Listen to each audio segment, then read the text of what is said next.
So, ang next is surface. So, sa surface, yung gagawin natin, home, tapos tool space, prospector, tapos nandito si surface. Hindi kasi na-delete dapat Saan prospector siya? Ito. Tanggilan. Ayaw. Ito wala to, hindi kasi ma-delete dapat ma-delete Sige lang. Itong gagawin natin, supposedly wala pa yung laman. Tapos right click ka dyan, create surface. Tapos pangalan natin, kukunin pa natin yung surface natin. Surface, yan. Tapos, pag right click create surface, ito na, name lang. Tapos, wag na i-change. Wala na tayong change dyan. Okay na. Yan. So, pag drop down mo dyan, labas to. Pero ito, hindi kasi ma-delete dapat mawala na to Wala kasi itong laman. Sige lang. I-disregard na lang yun. Basta ito yung surface natin. So, click mo to. Plus, i-under sa surface. Yan. Definition. Yan. Tapos, sa definition, merong ito. DEM files. Ito yung kailangan. So, may ginawa tayong DEM file kanina from Global Mapper. So, ito yung lalagay natin. So, click mo yan. Right click to siya. Add.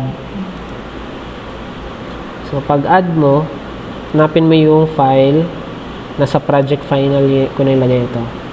Yun yung dapat yung DEM file hindi naka-space kasi baka mag-error yun. Na-try ko last time, nag-error. Then, click mo lang yan. Pero kung di makita, baka ito kasi na ganyan ba? Iba yung file type. Ang file type mo, DEM. Yan. Tapos, click nyo ito, surface, yan. Yung ginawa natin kanina. Tapos, open. Tapos, okay. So, yung ginawan mo ng boundary, yan, lumabas na yan siya. So, kung malaki yan masyado, naghahamon siya, sir. Kung malaki masyado, pwede natin yan i-trim mamaya. Kuhaan yung niya. So, yung kinuha niya, sir, contour, no? Contour. So, kung gusto mo tingnan yan sa 3D, right-click, tapos object viewer. Okay. Yun nga, medyo flat lang siya talaga. Flat yan pa. Flat yun eh. Basak kasi yan. Basakan kasi. Basak sila compared sa amos or amo kay Martinus mo. Pero kung may survey kayo na na yung survey talaga natin natira, makikita nyo yung ito kasi flat masyado lang yung train, so hindi masyadong kung mountainous, makikita mo pag 3D mo, makikita mo talaga na bundok yung So, once na okay na yung contour, ito na yung surface mo. So, kunwari, iti-trim natin siya. Gusto natin, liitan yung, kunwari, hanggang dito lang yung contour. Or hanggang dito sa kwan yan. Hanggang dyan lang, kunwari. Sa end. Gawa ka ng polyline. Or, pwede na lang ganito. From center line, tong red, yan. Offset ka ng kunwari 30 offset, tapos click yan so kunwari yan lang yung gusto mo makita na contour, so i-trim mo lang dyan yung saan gagawin natin, line, i-connect mo yung dalawang in-offset mo, end to end yan.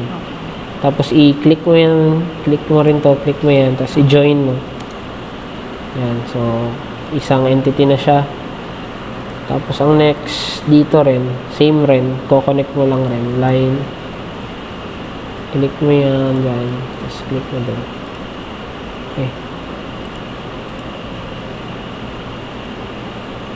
Yan. Tapos i-join na lang. Yan. So, pag na-join na siya, dapat kasi polyline, kaya dapat naka-join. So, kung naka-join na, click mo yung surface. Or kung nagahang, dito ka na lang mag-click. Right-click mo yung surface. na yung pangalan ng surface mo, then select. Ganun lang. Minsan kasi pag nakatutok dyan yung cursor, maghahang. So, pwede rin ganito. Right click, select. Ayan. Tapos, meron tayo dito, add data sa taas. Pag-click mo sa surface, add data, boundaries. Tapos, kahit wala nang name or kahit ano na lang yan. Tapos, okay. Tapos, click mo to. Ayan. So, matitrim na yung surface. Ito lang yung makikita na surface. So, medyo malawak yung spacing nung contour kasi flat. Ito lang yung nakikita na Tapos, next is i-click mo yung surface. Lagyan natin siya na label, contour label. So, click mo yung surface. Add labels, contour multiple. Kaya nakasave naman. So, okay lang. Contour multiple. So, ang gagawin ni contour multiple, parang gagawa ka ng polyline. Tapos, kung saan tumama yung polyline na yun, kung tumama siya sa major contour, lalagyan niya na label. So, yung major contour natin, yung color blue. Ito. So, kunwari, dito ako first mag-click. So, parang gagawa ako ng line. Yan. Kada matamaan niya yung yung major. Ayan. May siya. So, itong dito, hindi ko na kailangan daanan kasi wala namang blue. Ito, may blue. Ayan. Importante Yung may, para may basihan yung magtitingin sa plano nga saan yung major contour. Kasi automatic naman yung minor contour natin by 1. Nakaset naman. Basta madaanan lang yung blue. Kayo na bala kung ano yung tsura ng pagkaayos ng polyline. Pwede ganyan, dito, tapos dito ulit. Ayan.